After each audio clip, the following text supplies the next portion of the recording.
Voltamos com o programa Memória Viva, hoje entrevistando o engenheiro aeronáutico Levi Pereira. Bom, Levi, vamos só voltar um pouquinho, né? Como aquela parte estava falando, da Cosern, depois vamos para a Teler, e aí?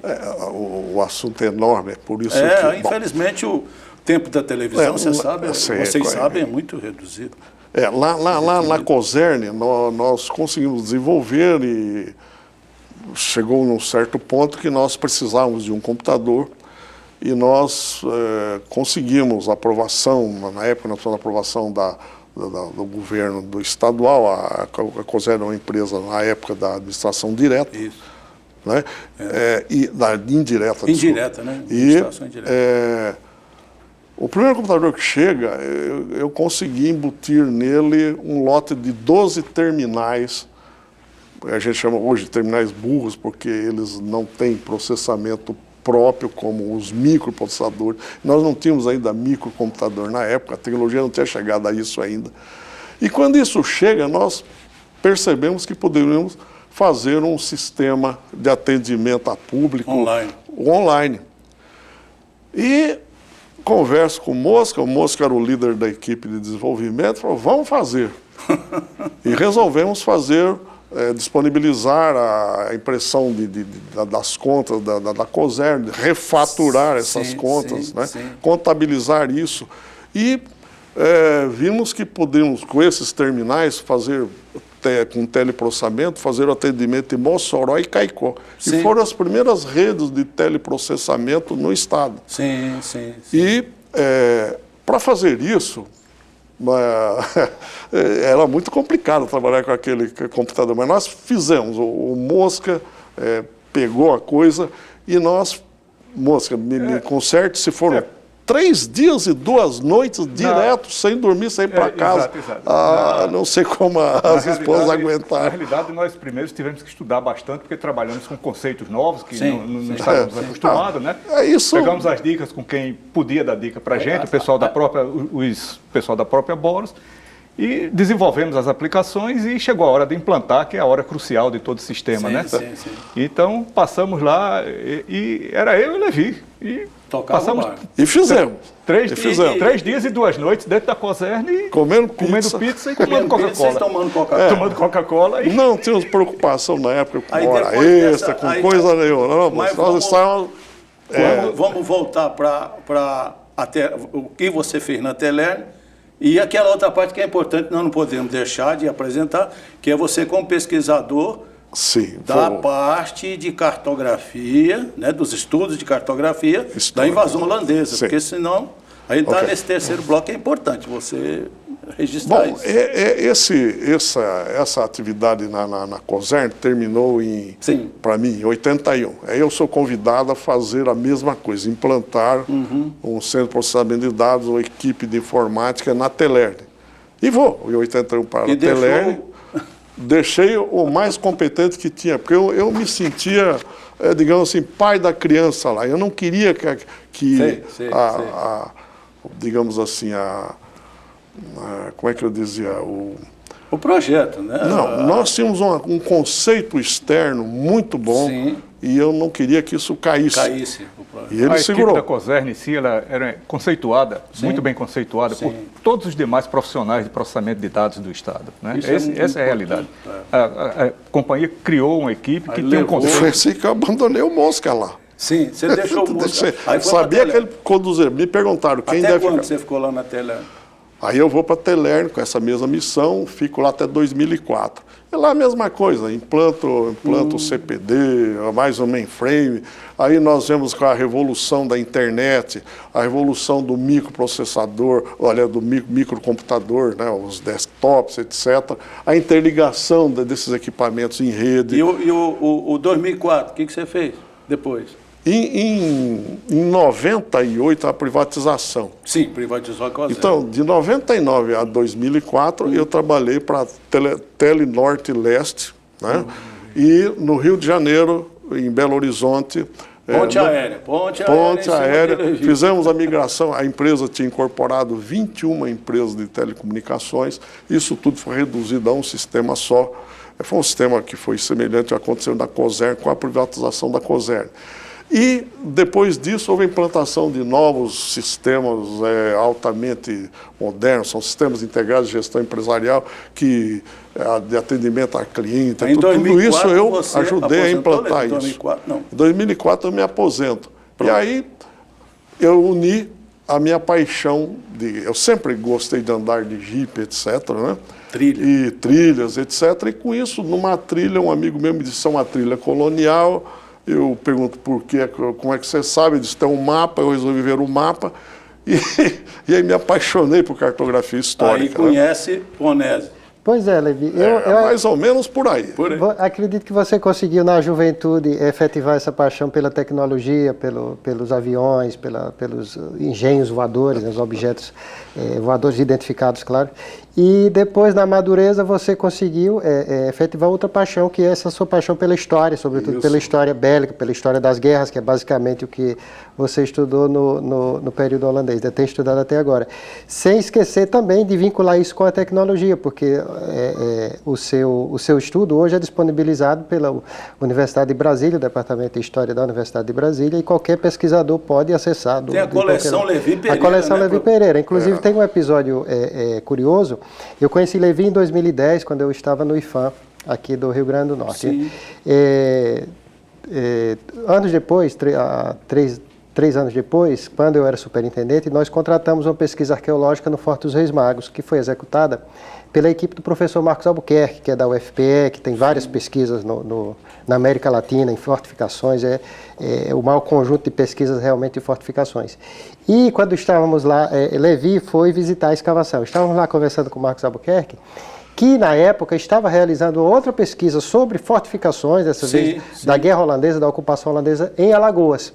Em Portugal. Em Portugal, em Alagoas. E tinha acabado de descobrir nessa pesquisa algumas fortificações holandesas que eram desconhecidas, a sua localização era desconhecida, mas se conhecia a cartografia. Sim. E a equipe dele estava consultando esse site da UNB sem saber que era Levi. Então ele começa a contar a história e de repente diz, você é o Levi Pereira do site. Então nós estamos utilizando o seu trabalho. E que foi uma parceria que foi muito frutífera, continua até hoje, a pesquisa lá em Alagoas continua.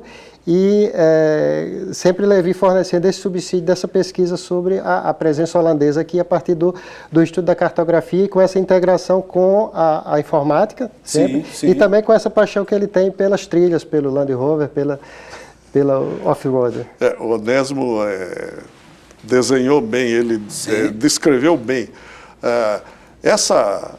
Esse trabalho faz parte da metodologia, você avaliar fotos de satélite, etc., para poder propor uma localização de tudo que estava aqui no Brasil holandês. O Brasil holandês é o Rio Grande do Norte, o que é hoje a Paraíba, o Pernambuco, Alagoas e Sergipe. Tudo isso está mapeado no mapa do Jorge Margrave e eu resolvi identificar tudo que estava nesse mapa, inclusive caminhos, tais dos caminhos coloniais, e fazer uma proposta de localização hoje.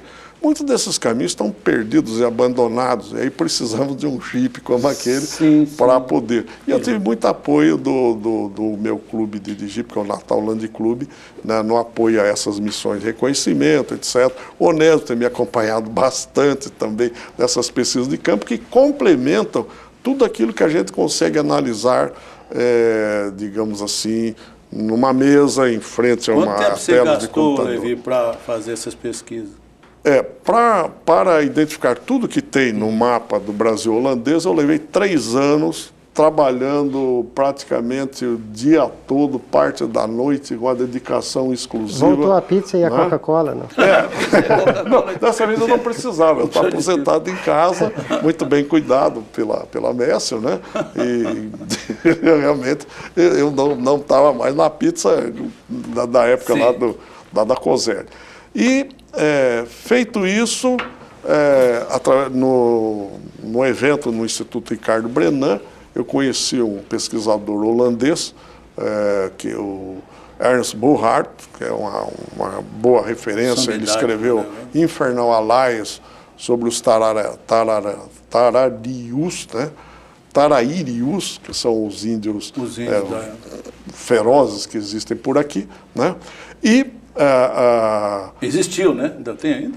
Não, eles, eu não sei, eles não desapareceram como tribo. Que esses índios é que tem relação com o martírio de Cunhaú e Uruaçu, que agora exatamente. serão santificados. Exatamente. Agora em setembro, pelo Papa Francisco. Esse estudo, inclusive, permitiu perceber que construíram realmente o Uruaçu? O santuário, no local mesmo. No local, se não for o próprio, é bem próximo, né? Mas eu também identifiquei todos os outros caminhos que existiam na época, tudo que está por ali, né? Tudo que está assinalado naquele mapa acabou sendo colocado nesse trabalho, que, como está à disposição, coleção Levi Pereira, né? Você vai ver na Universidade de Brasília. Google, a gente localiza tudo. Localiza, vai nesse site que é mantido por lá. Esse site só foi ativado devido a esse professor holandês que conseguiu, através de uma doutoranda que fazia um curso em Leiden, na Holanda, indicou, e a Universidade de Brasília se colocou à minha disposição e mantém esse site para mim. Muito bom, muito bom. E isso foi uma coisa Você assim... nem precisou mexer com o site. Não. E lá também, né, nesses trabalhos, eu conheci um outro professor holandês. Eu, por exemplo, no mapa holandês, tem locais, tem nome holandês. E eu queria saber o que significava aquilo para poder identificar. Então eu acabei conhecendo outro professor de lá, um senhor já bem mais velho do que eu, chamado Benjamin Tisma, que inclusive através do meu clube e através do IFAM nós já o trouxemos para cá, para o Instituto, para palestras, etc. Né? E o Tisma, ele me ajudou a destrinchar esses nomes, a interpretá-los, e tem nos ajudado com traduções das anotações feitas pelos holandeses na época. Isso tem gerado uma série de trabalhos que estão publicados nesse site aí. Eu normalmente os apresento em seminários, em simpósios, né?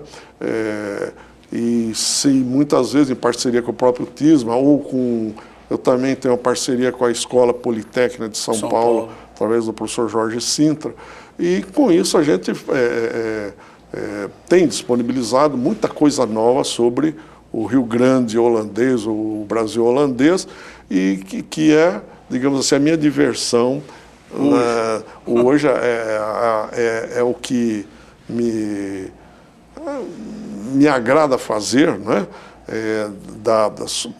Em cima de cartografia histórica, depois que eu estou aposentado. Sim. Então, aposentado, quer dizer, eu voltei para a cartografia histórica. Uma coisa que você gosta, né? E o trabalho vem sendo validado. Foi validado. O Brasil Arqueológico que o Onésimo citou, muito conceituado, utiliza o meu trabalho normalmente no apoio à localização. Foi graças a esse trabalho que se conseguiu localizar, né, numa interação, né, de procura aqui, procura acolá, o próximo a isso, o próximo àquilo.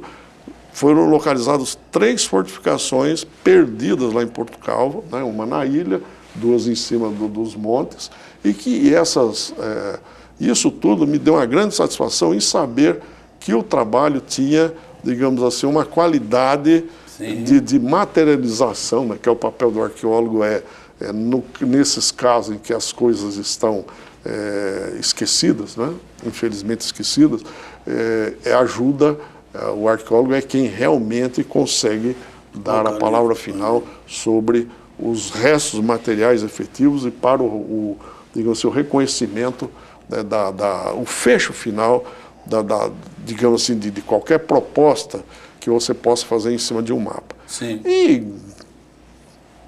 graças a Deus, a qualidade do trabalho tem sido suficiente para essas descobertas. Você tem recebido reconhecimento, né?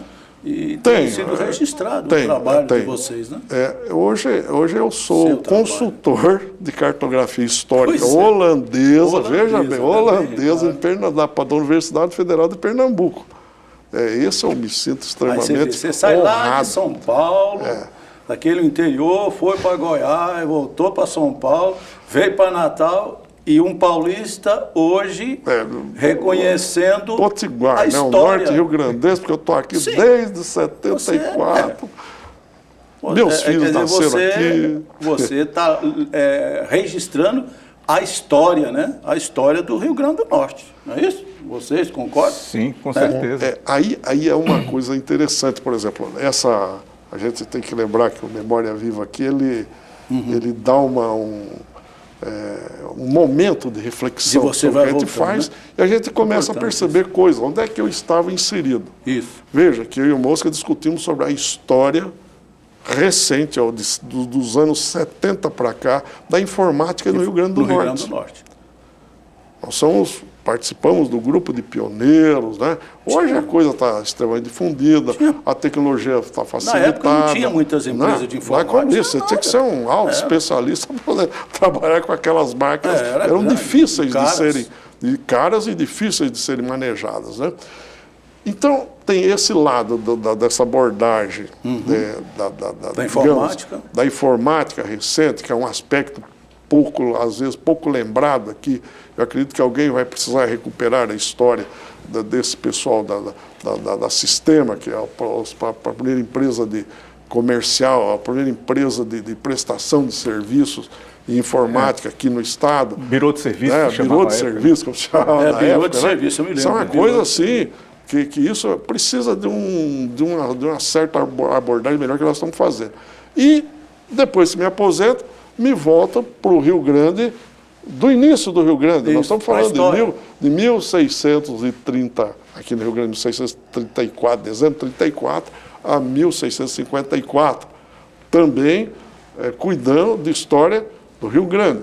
É claro que eu me expandi para o Ceará, para Pernambuco, para Sergipe, mas a história daqui está tratada. Né? Esse assunto talvez a gente possa voltar com Memória Viva exclusivo para a invasão holandesa, para essa história desse trabalho que vocês estão fazendo, que precisa ser divulgado, que precisa dar o conhecimento da sociedade potiguar, e a sociedade brasileira precisa conhecer isso. Então nós agradecemos a sua presença aqui, você ter aceito o nosso convite, o convite da produção do programa. Agradecemos também a presença do... ele disse que não é professor, mas professor Onésimo, né? Onésimo Santos, né? Santos. E que ele é pernambucano, né? Acabou de nos dizer que é pernambucano.